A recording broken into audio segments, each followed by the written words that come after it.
Just who is this? Arjavalka is replying, the self is pure consciousness, shines in the light within the heart, surrounded by the senses, only seeming to think, seeming to move.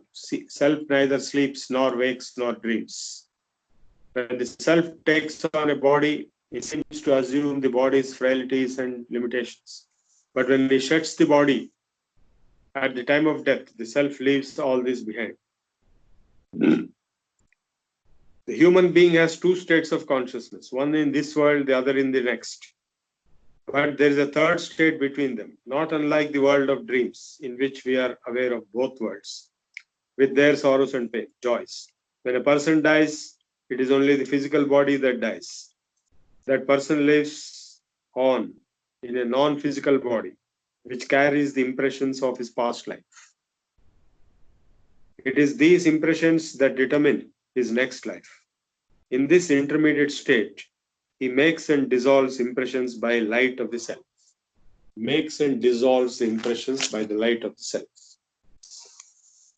In that third state of consciousness, there are no chariots, no horses drawing them, or roads on which to travel. But he makes up his own chariots, horses, and roads. In that state, there are no joys and pleasures, but he makes up his own joys and pleasures. In that state, there are no lotus ponds, lakes, or rivers, but he makes up his own lotus ponds, lakes, and rivers.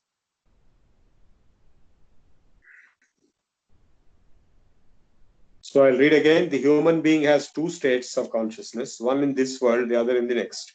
But there's a third state between them, not unlike the world of dreams, in which we are aware of both worlds, with their sorrows and joys. When a person dies, it is only the physical body that dies. The person lives on in a non-physical body, which carries the impressions of his past life. It is these impressions that determine his next life. In this intermediate state, he makes and dissolves impressions by the light of the self. In that third state of consciousness, there are no chariots, no horses drawing them, no rivers, no lakes, but he makes up all that. No joys and pleasures, but he makes up all that. And it is he who makes up all these from the impressions of his past or waking life. It is said of those states of consciousness that in the dreaming state, when one is sleeping, the shining self, who never dreams, who is ever awake, watches by his own light the dreams woven out of past deeds and present desires. In the dreaming state, when one is sleeping, the shining self keeps the body alive with the vital force of prana and wanders wherever he wills. In the dreaming state, when one is sleeping, the shining self assumes many forms, eats with friends, indulges in sex, sees fearsome spectacles. But he is not affected by anything because he is detached and free. And after wandering here and there, in the state of dreaming, enjoying pleasures and seeing good and evil, he returns to the state from which he began. But he is not affected by any of this because he is detached and free. And after wandering here and there in the state of dreaming, enjoying pleasures and seeing good and evil, he returns to the state from which he began. As a great fish swims between banks of a river as it likes, so does the shining self moves between the states of dreaming and waking. The shining self moves between the states of dreaming and waking.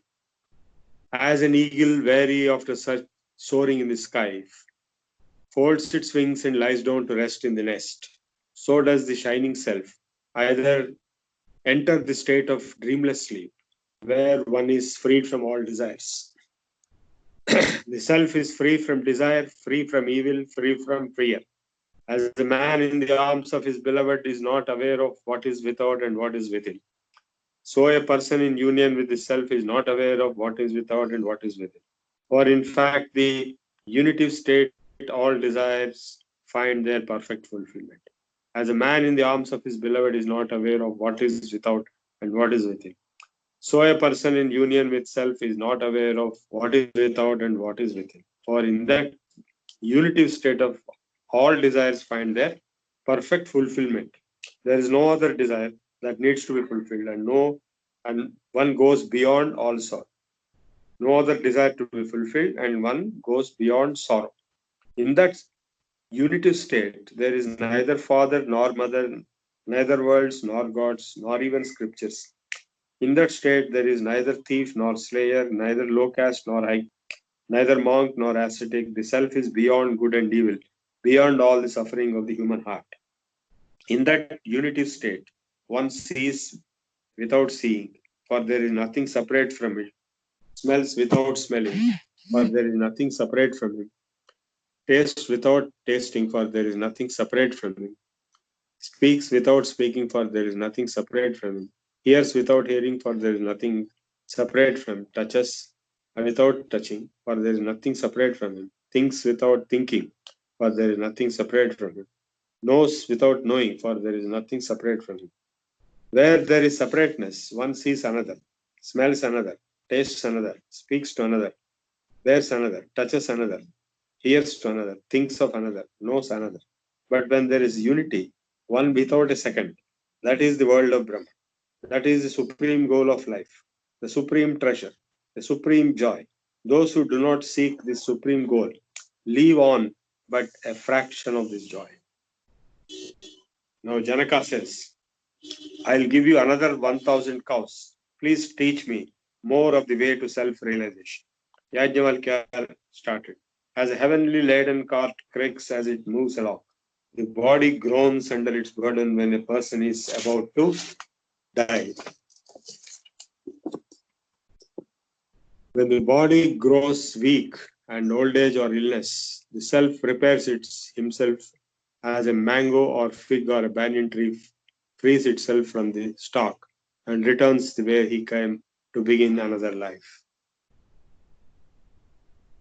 Just as when a king is expected to visit a village, the mayor and all other officials turn out to welcome him with food and drink. All creation awaits the person who sheds his body, having realized Brahman. Having realized Brahman. Here he comes, they say. Here comes Brahman himself. But the senses, while that man lies dying, gather around and mourn the self's departure, as courtiers mourn when the king is about to leave. When body and mind grow weak, the self gathers in all the powers of life and descends with them into the heart. As prana leaves the eye, it ceases to see. He is becoming one, say the wise, he does not see. He is becoming one, he no longer hears. He is becoming one, he no longer speaks, or tastes, or smells, or thinks, or knows. By the light of the heart, the self leaves the body by one of its gates, and then, by the light of the heart, the self leaves the body by one of its gates, and when he leaves, prana follows, and with it all the vital powers of the body. He who is dying merges in consciousness, and thus consciousness accompanies him when he departs, along with the impressions of all that he has done, experienced, and knows.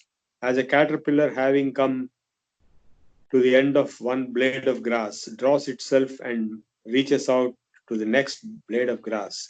So the self, having come to the end of one life and dispelled all ignorance, gathers in his faculties and reaches out from the old body to a new one.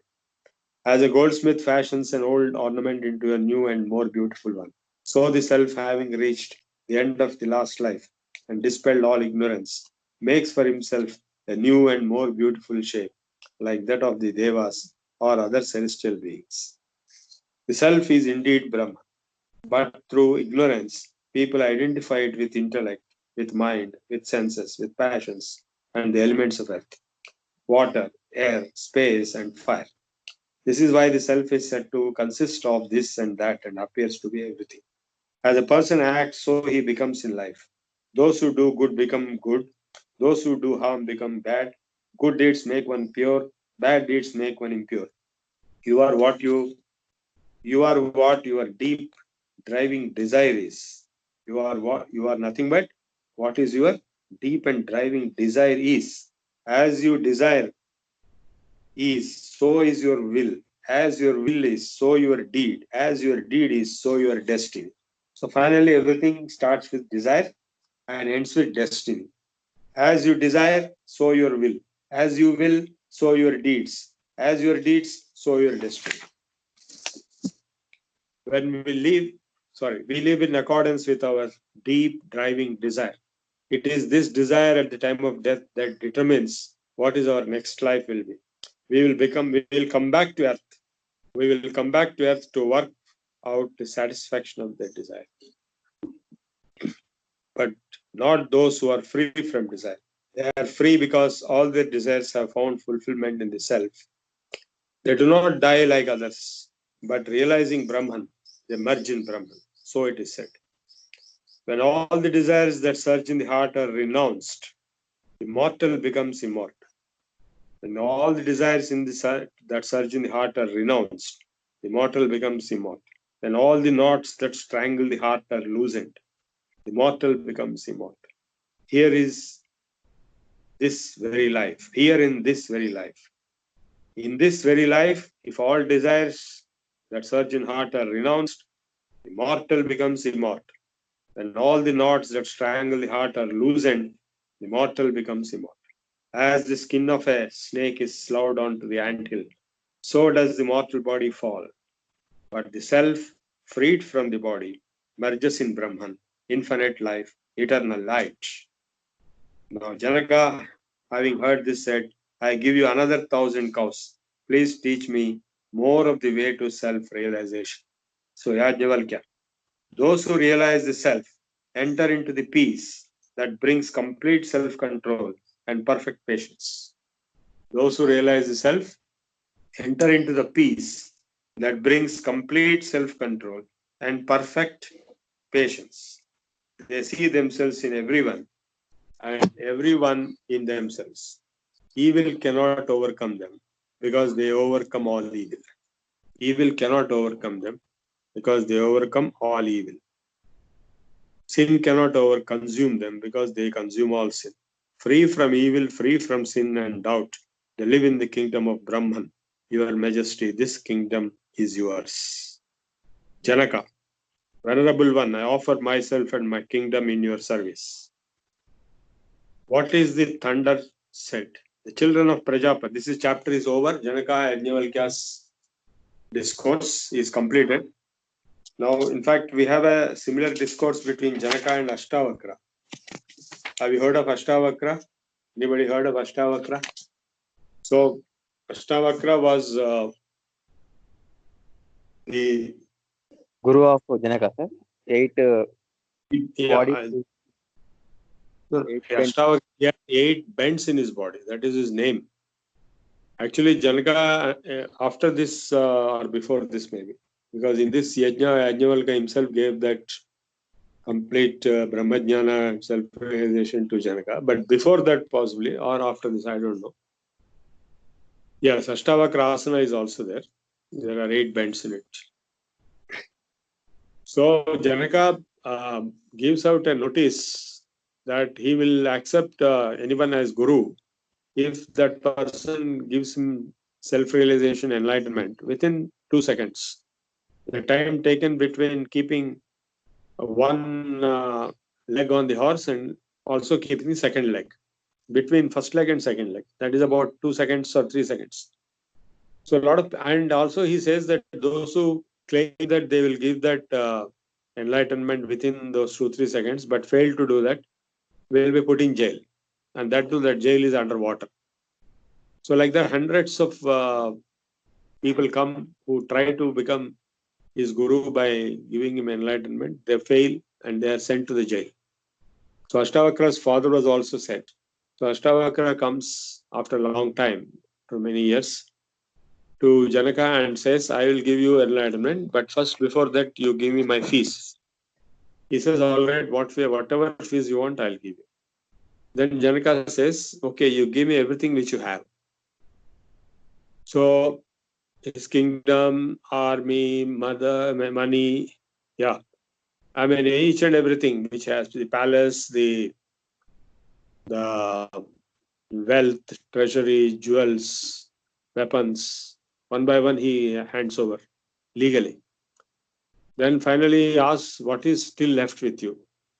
He says, only my body is left, my clothes are left. Then he says, you surrender your body also to me. So he surrenders his body also to him. Then what else is left? Then he says, my mind is there, my intellect is there, and then my ego is there. So one by one, you surrender all that also. Prana is also. No sound. Who is having no sound? Others, everybody is able to hear? Yes, Can you sir. all hear? Yes, sir. Yes, sir. Yes, sir. So somebody's. So finally, he surrenders everything.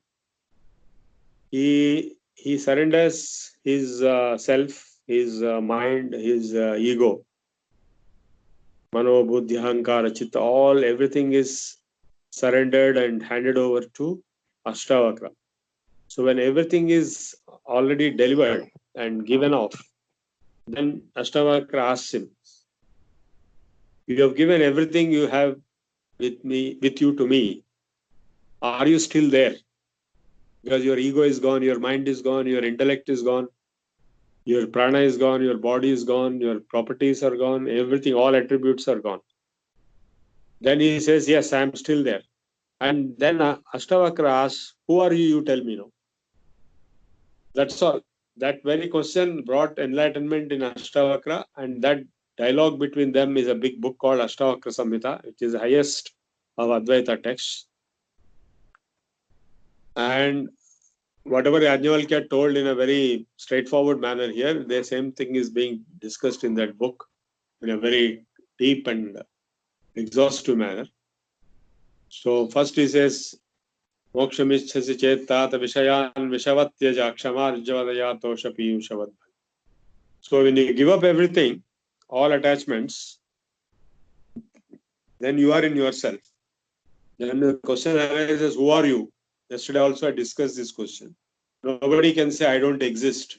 Like Janaka cannot say, I don't exist after giving up, after detaching himself from mind, body, intellect, and properties. That I-ness, who is that I? That I is nothing but pure consciousness, self. And what is that self? You cannot give any explanation or description, because whatever descriptions and explanations you give are about the mind. And that is just pure consciousness awareness. It is not mind. And so also you and me and he and everybody is the same self, which is pure consciousness without any attributes. Nirguna, nirvikara, nirakara, nirvikalpa, niranjana. So this much everybody agreed. Yesterday also I explained in my question answer session.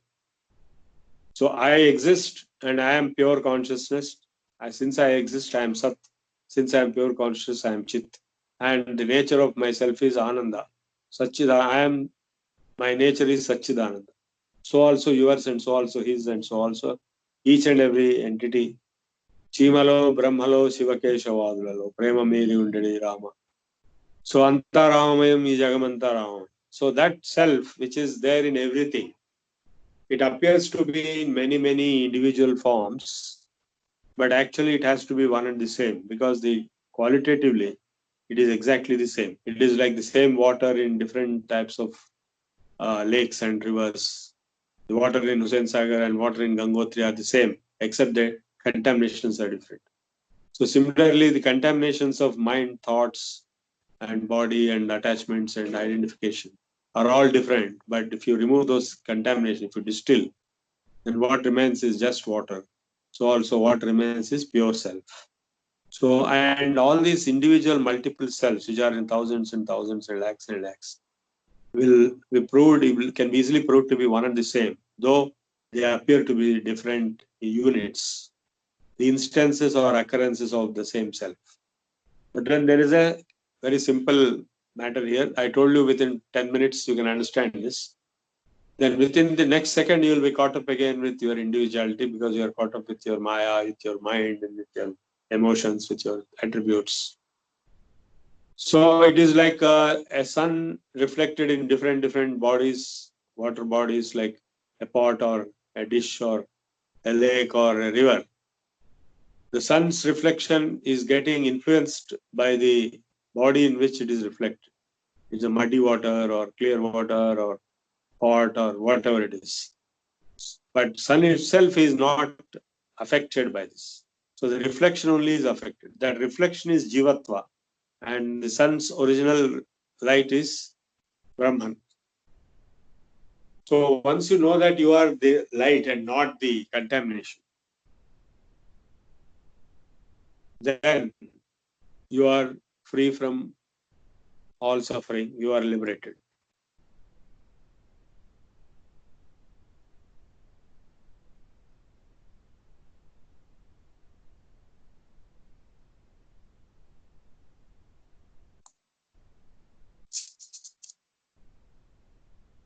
So on the nature of the self, I think this Upanishads come to an end. Only one small final epilogue is there, which I will tell at the end. Now, for today's discussion, I want to close. A lot of people have been having a lot of problems. We'll close today, but the main message is the nature of the self. Who am I? And to know that I am Brahman, that is liberation. To think that you are so and so and you are having so many problems and you are affected by conditioning. I'll tell you 4 sentences which are the summary of all philosophy. Those who are interested can note down. The first sentence is,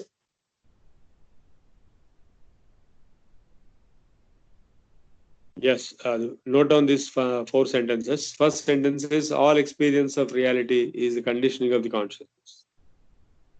Because if I ask, who am I, or what is this world which you see, what is that you see, it depends on your conditioning. You can see electrons, you can see protons, or you can see just trees and mountains, depend on what your conditioning is. And all experience of reality is a conditioning of the consciousness. So this is first sentence. The second sentence is, true nature of reality cannot be known or understood or experienced until unless all conditioning is eliminated.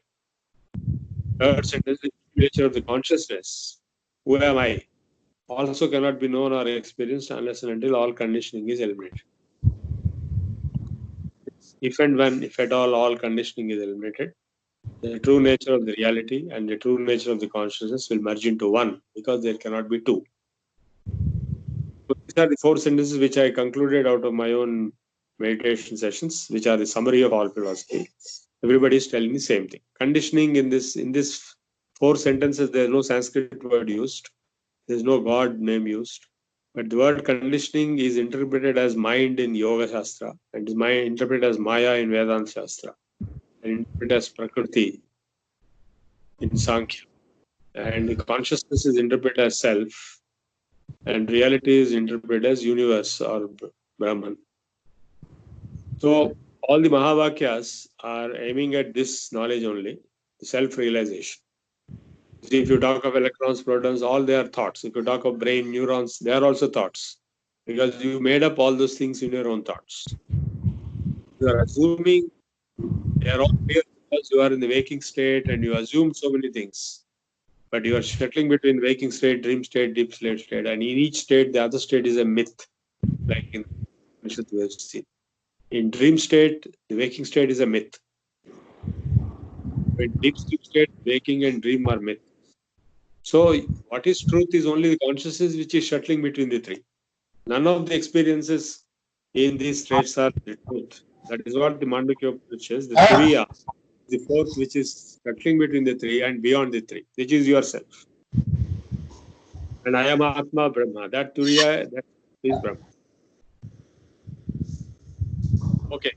Now I want to stop here with the final conclusion given in this Upanishad. The children of the creator gods, human beings, and asuras, the godless, live with their father and students. When they had completed the allocated period, and God said, Venerable One, please teach us. Prajapati answered with one syllable, Da. Have you understood? Yeah. Yes, they said. You told us Damyata, the self-control. You have understood it, he said. Then the human beings approached. Venerable One, please teach us. Prajapati answered with one syllable again, Da.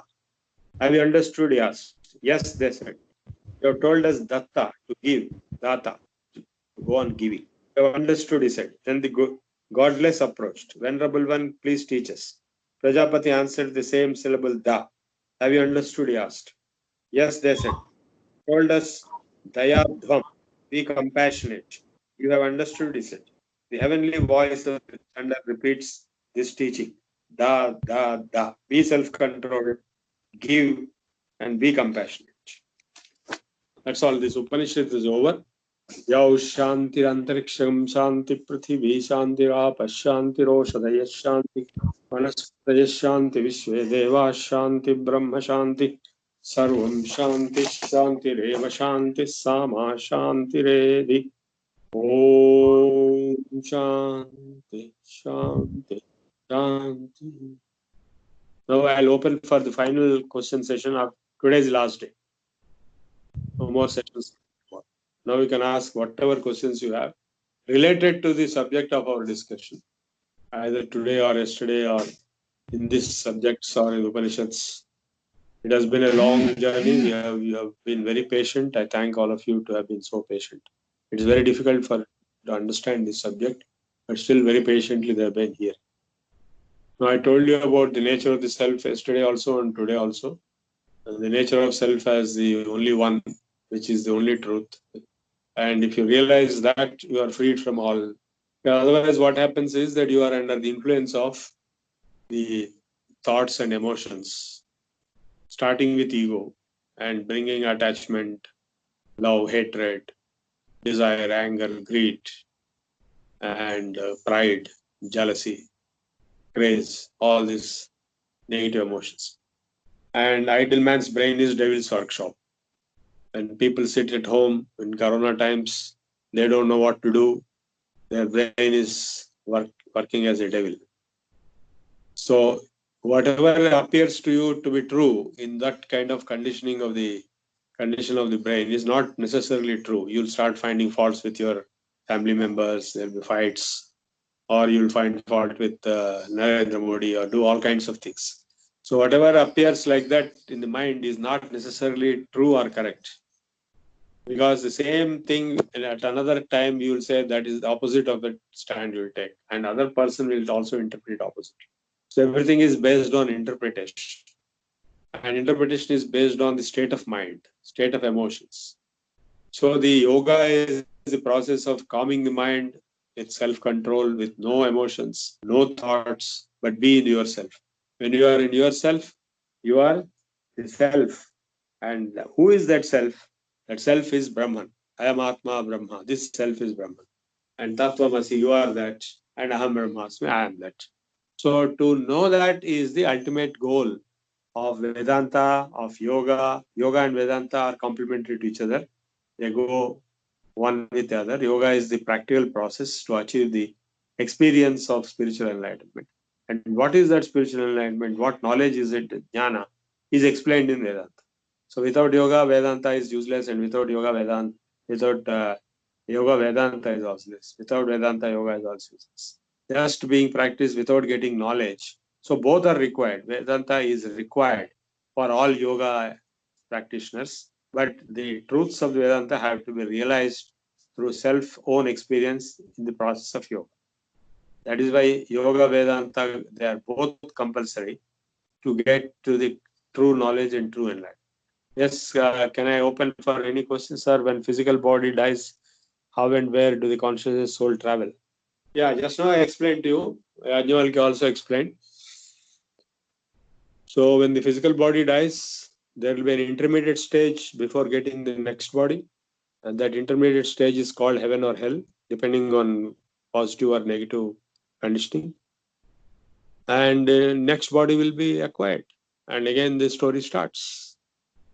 The next body can be human body, can be animal body, can be plant body. Or if it is human body, it can be any human. It can be African, or it can be European, or it can be Indian, or it can be Brahmin, or it can be non-Brahmin, whatever, depending on the karma. So in between is a state which is temporary, which the temporariness can be short or long. Nobody can say. But the point is to not to get rebirth again. Janmarahityam is moksha. So moksha will be achieved by Brahma Jnana, Jnana Mukti. By realizing that you are Brahman, you are not affected by the doings of this world, and you are not going to have any desires. The main problem is the desires. If you die with desires unfulfilled, will be definitely born to fulfill those desires. So first thing is to give up all desires in this life and act as per the requirements, as per your responsibilities and duties that call upon you, perfectly, successfully, with karma yoga, with dedication to divine. Then you will cross across this life. But during this life, if you can acquire Brahmajnana, then you will get liberated. Many thanks for sharing your valuable time. We had an excellent time. This is Balay Garu. Yes. Okay, then anybody else wants to make any comments or questions or discussions? I'm open for the next 5-10 minutes to close this series completely. Today is the last day.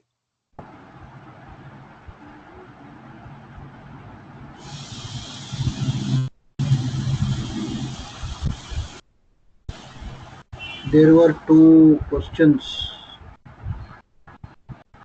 Same with the matter from Vikas. Everything is electrons, protons, neutrons. They are energy vibrations.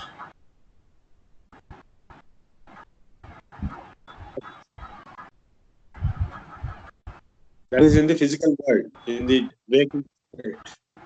But we are talking of much deeper level of truth. That which is in the three states, waking, dream, and in the waking state, only energy, which appears as matter also or energy also, E is equal to mc square. That is the truth. That is called Sat. So as I told you, the nature of the self is Satchidananda. Sat, Chit and Ananda. All the three, not only Sat. So what you described is only Sat, the physical existence outside in the waking state. But who is that observer who is observing that? That is the Chit. That is I. Myself, I. And yourself, that I. So that is Chit. And the nature of that experience of self is Satchidananda. Ananda. Satchidananda is the nature of the self, and that is only truth. What is the other question?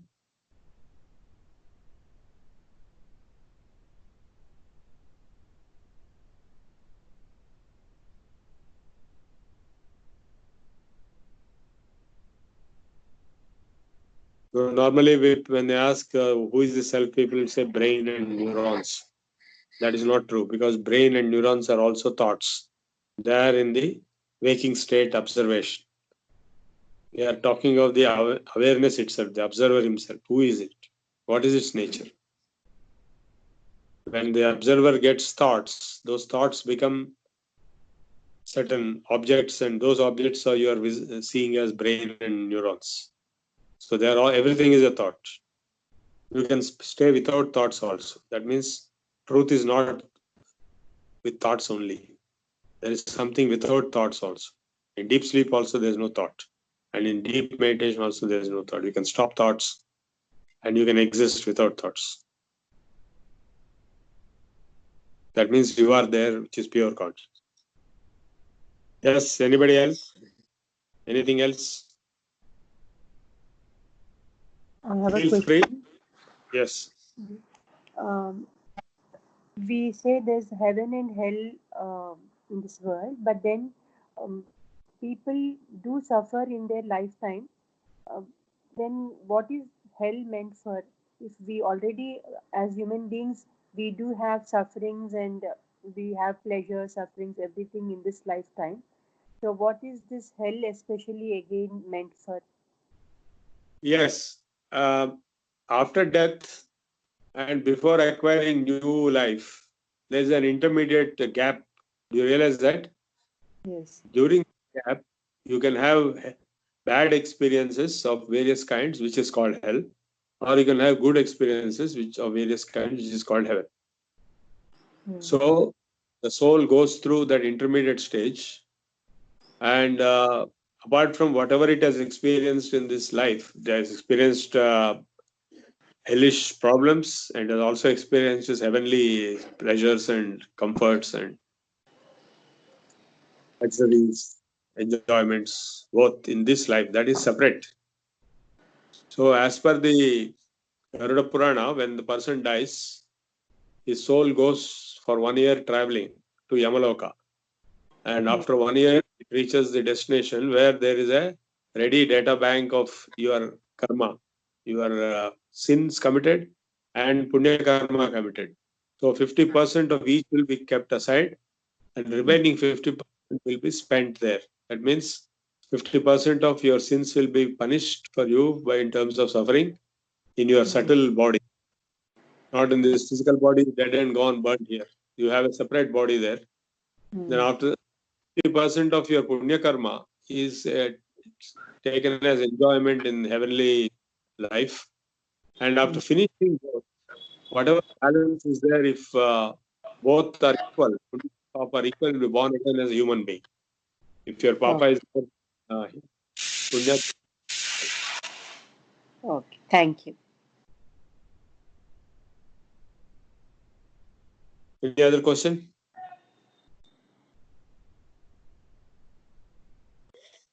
But we are now talking the whole purpose of yoga and Vedanta is to overcome this birth and death cycle and rebirth cycle, because you'll be reborn again and again, the same story will start.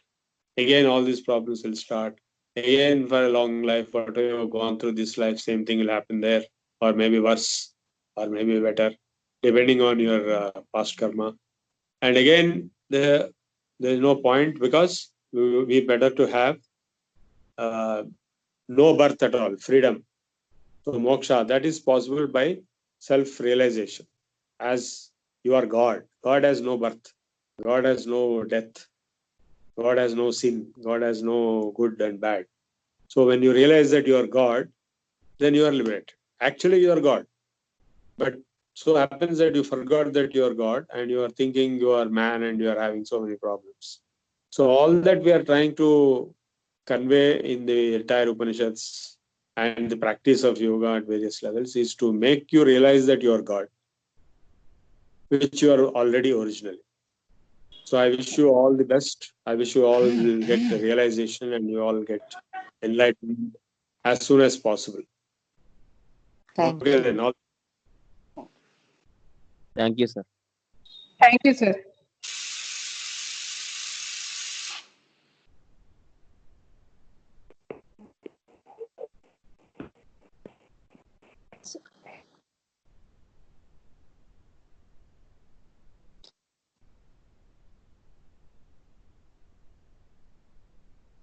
Thank you, sir. Thank you so much.